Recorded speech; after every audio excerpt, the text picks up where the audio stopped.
Hi everyone, this is week 2 of the ultra processed food challenge, removing them from our pantry or cupboards. So hopefully by now you have set up a green space for yourself where you have clean foods, where you have removed some of the things like rapeseed oil, the artificial sweeteners, the emulsifiers, the carrageenans, the e-foods, and you've actually taken time to look at the ingredients on your foods and some of that you have at home. So now I'm going to jump straight into this video. We're going to look at some sweeteners. It's the first slide is from The Guardian, a video from The Guardian, which I think is really interesting and explains it well. Ingredient level? Is it a more long-term thing or more of a combination of the two? I think it's the wrong idea to think of a single ingredient and point the finger at a single ingredient and say, there's the culprit. It's often the cocktail effect. How are these ingredients all working together? Can they be doing something in the combination? So think of when we take sugar out of a soda or out of food and we replace it with a non-nutritive sweetener, artificial sweetener like aspartame or stevia. Yeah, stevia may have a slightly nasty bitter taste. So we'll put another chemical compound in there to mute that. It might be a little cloying, so we'll put a bit more salt in that'll just cut off the cloying aspect. It won't have the volume and the feel of sugar, so we'll put a bulking agent in there. But now that we put all of those things in there, we might have to stabilize it with another compound. Now we've got an awful lot of chemicals in there. And what are they doing in there? Well, what they're doing is make sure that as near as possible, our experience and our sensory response to those foods is as if of sugar, which we like and we want to go on consuming. But if you're having real sugar and it's going into the body, there'll be a point at which the body says, oh, I had enough sugar and I think I'll stop. But here, you're not stopping because you're getting everything that's like a sugar in the way it tastes, the way it feels in the mouth, but you're not getting the sugar in the body. And other things happen. So you start to store fat because the body feels cheated in not getting those quick sugars inside. So there are bad side effects from a cocktail of ultra-processed ingredients. Don't always look for the single ingredient or the single culprit. If we want to get single ingredients, we go to emulsifiers, of course. Actually, to ask you before we do. Okay, so we will talk about emulsifiers on the next video. So I wanted to actually go back to those artificial sweeteners what the professor was talking about. And, like he said, actually, which is key, is it's the accumulation of it's not just one ingredient. There are several ingredients, all have a place to counter the negative effects of the other one. So he mentioned the stevia might have not a very nice taste. So then it's countered with another ingredient to make it feel like you're consuming sugar. So before you know it, you have 4 or 5 ingredients in one food or one bar, which actually then, contributes to the inflammation and disease in our body. We've talked about, the dysbiosis in the gut. We talked about how it affects our heart, diabetes, and many other things we mentioned last week.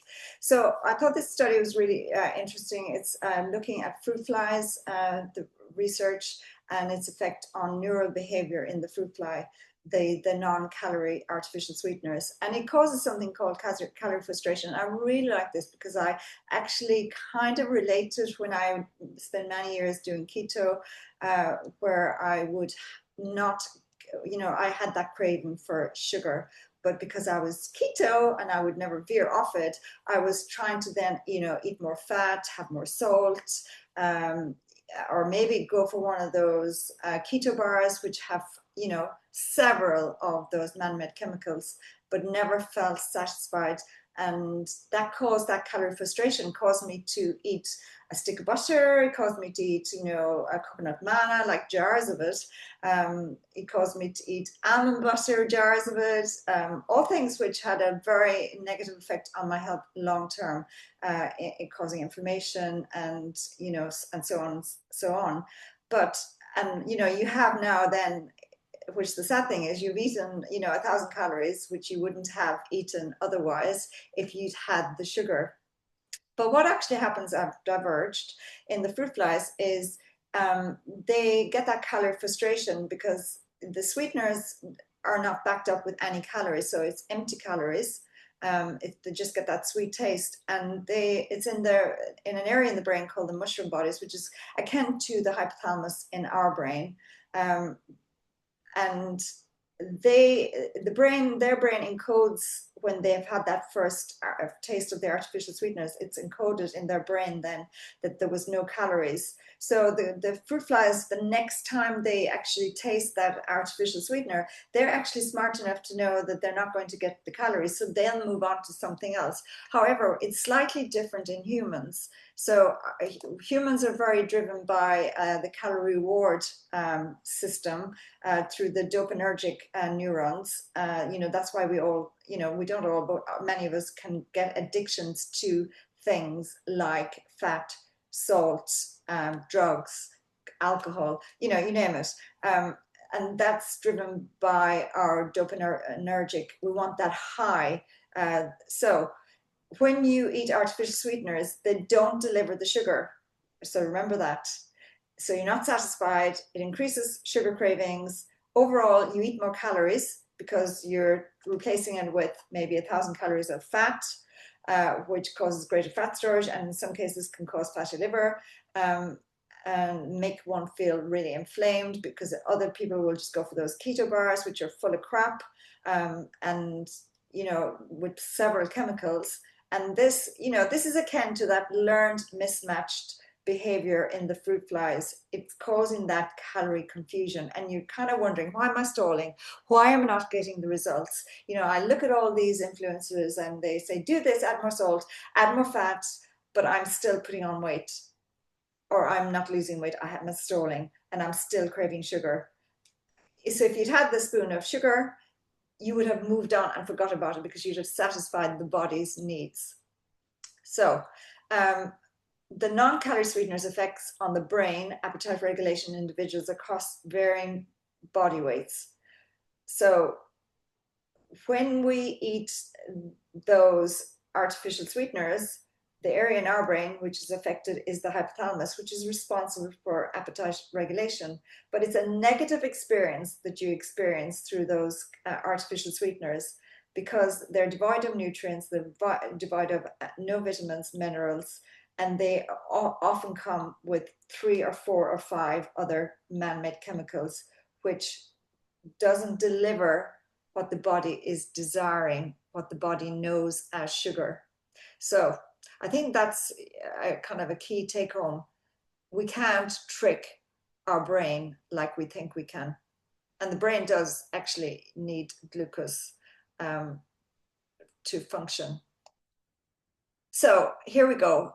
I'm straight into it now. So we're lunch and dinner swaps. I'm not going to make this long. So most people, often many people, the majority of people go for the sandwich, the chips, the pop, the pack of crisps for lunch, or a slice of pizza, something easy.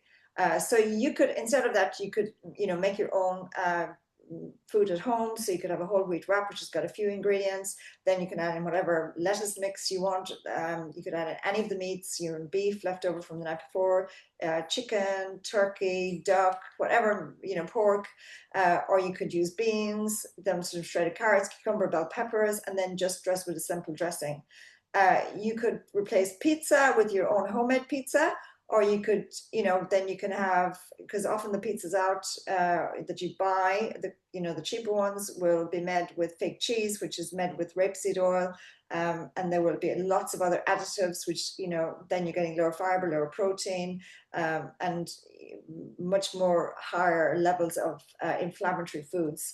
So you could replace that with your own homemade baked potato, or sweet potato, or baked potato, and then you could add any toppings on top, like the ones we mentioned above, with a dollop of Greek yogurt. You could also make your own, like instead of fish and chips, you could put your fish in the oven in tinfoil with some herbs and lemon juice, and then make your own chips and put them in the oven. Really easy, simple things to do. It's just that we need to think about it, take time, and be organized. I think that's all I want to say about the kind of lunch and dinner swaps. There's pretty much a swap for every food you can buy in the, off a stand or out in Marks and Spencer's. There's pretty much an easy swap. I mean, Marks and Spencer's does have a few healthy things, but often the oils are not that good. So you have to look. I mean, when I was in Greece, the lunch I had every day was a Greek salad, which was a slab of Greek feta, um, and it had oregano on top, olives, cucumber, tomatoes, and onions. That was it. And it was delicious, and it's kept me satisfied, and I didn't have any cravings. So I think, when we get cravings, it's often because the food that leads up to those cravings is not sustaining us with enough nutrients, and then we wonder why do I have the sugar craving. Just have some chocolate instead of having the bar, like the Twix bar. Have some 70% chocolate, and that will actually satisfy that craving. So hopefully you're all on it, and within a few days to weeks, you'll start to see a lower in inflammation, loss of water weight. Your skin will look clearer. You'll have less bloat on your face, less bloat in your tummy, less bloat on your legs. You're going to have better mental function. So, you'll be more motivated to get yourself moving and exercising. And on that note, if you want to join my kettlebell classes online, I would love to see you. Just drop me a line. I think I have it on the next clip. So you can just send it to belwithbur@gmail.com or contact me through WhatsApp on here. I would love for you to join our community. And obviously, I'm doing the nutrition coaching with my group, and there will always be useful information put out there for everyone. So that's all I've got to say for this week. Good luck. Keep going. I'm very proud of everybody who's doing this challenge. Rome wasn't built in a day. It takes time to break the habits, but just start looking at your ingredients and try and eliminate as many of those chemicals as possible. Okay, thanks a lot, and good luck.